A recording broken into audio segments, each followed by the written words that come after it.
Hey guys, what's up? It's Darkmech here, and welcome back to another 2-minute tank guide for LFR, Normal and Heroic for Antorus, the Burning Throne, and today we are talking Aggramar. So this is a 3-phase fight, which is basically the same 2 things for a tank over and over and over and over and over.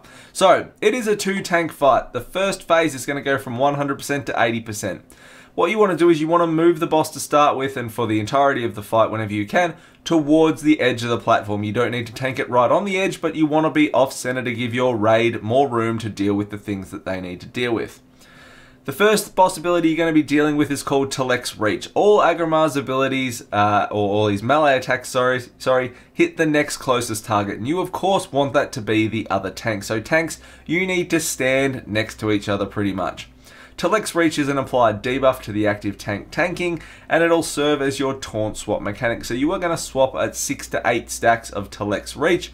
You're going to be standing next to each other, and you are going to be rinse repeating this for the entirety of the fight when Aggramar is active.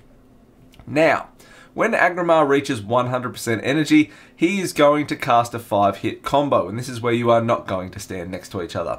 The 5-hit combo is always in the same order, and Aggramar will always do this when he reaches 100% energy. The 5-hit combo is Foe Breaker, then a Flame Rend, a Foe Breaker, another Flame Rend, and Searing Tempest. Now the breakdown for these ability as your role as a tank is that one tank needs to take one of the Foe Breakers each. So basically one tank will take the first Foe Breaker hit, then the second tank will take the second Foe Breaker hit all by themselves. The Flame Rend is a shared damaged frontal cone ability with a small knockback, so everyone needs to get hit with that. And the Searing Tempest is a large runaway ability, so everyone is going to run away, it explodes, then you come back in and rinse repeat. So how we did this was one tank would take the first Foe Breaker hit while the other tank would be standing in the raid. The Foe Breaker hit would go off. The boss would then get spun towards the raid for the Flame Rend. Now whether that's the inactive tank taunts it to spin around or the active tank spins it around, whatever you want to do.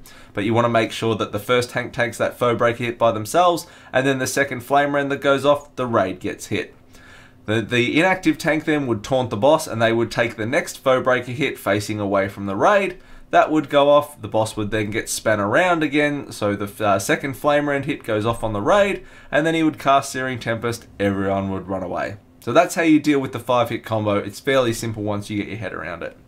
At 80%, you'll get the second phase, which is like the first intermission pretty much.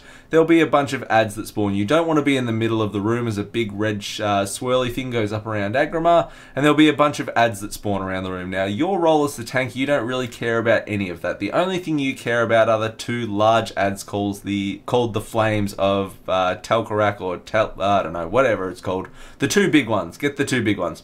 You want to have one big add each, and you want to keep them away from everything else and each other so they don't empower. So you will have one big add on each side of the boss, and that's all you need to worry about as the tank, is picking that big add up and tanking it. That's it. It'll then go into phase 2 once the adds have been dealt with, and you will do the exact same thing you've just been doing to 40%. You'll be standing on top of each other, swapping at 6 to 8 stacks, and dealing with the 5-hit combo when he reaches 100% energy. You'll then have another intermission where you'll do the exact same thing you've done in picking up one big add each and keeping it away from things. On Heroic, you'll be watching out for Wake of Flames, which are large red explosion areas. You just need to not stand in the bad.